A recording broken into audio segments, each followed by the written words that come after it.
Protesters demanding action from Governor Rick Scott. Weeks after the locks are fully opened, the governor gets his first look at the toxic water on the Treasure Coast. News Channel 5 anchor Michael Williams is leading our team coverage of the governor's visit today. Michael?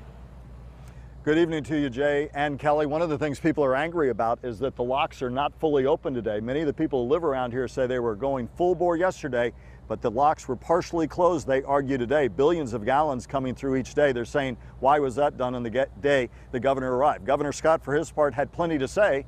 He just didn't say any of it face to face with the hundreds gathered here.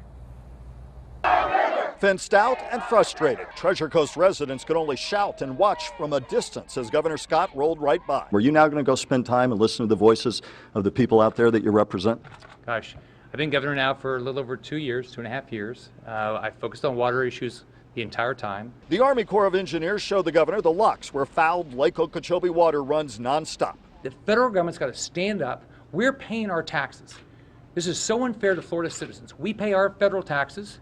They need to show up and fund the projects they committed to fund. Lots of finger pointing like that here over who is not doing enough for Everglades restoration that aims to send treated water south someday from the lake instead of east and west. The governor has done a lot so far. The $880 million water quality plan was a step. I mean, that's leadership that he demonstrated. But this is not just one issue and we have to end. We're now entering the next phase of restoration, and Governor Scott needs to lead us on that. Scott is committing another $40 million in state money to help speed the building of a reservoir to divert future runoff.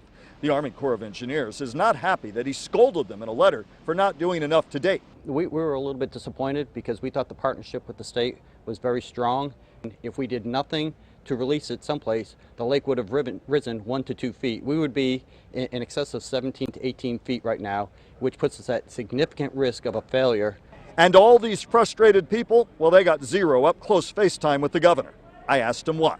Why not go sit out and meet with people? You always talk about jobs. They're concerned. They're the ones saying to me, we want the governor to come out and listen to our direct voices. So I've worked very hard to make sure we get the right thing happens. Working hard, he says, but no direct answer as to why he couldn't take time to meet with at least a handful of the many people who came out here today to make their frustrations about the environment, their health, their jobs plainly clear. Now,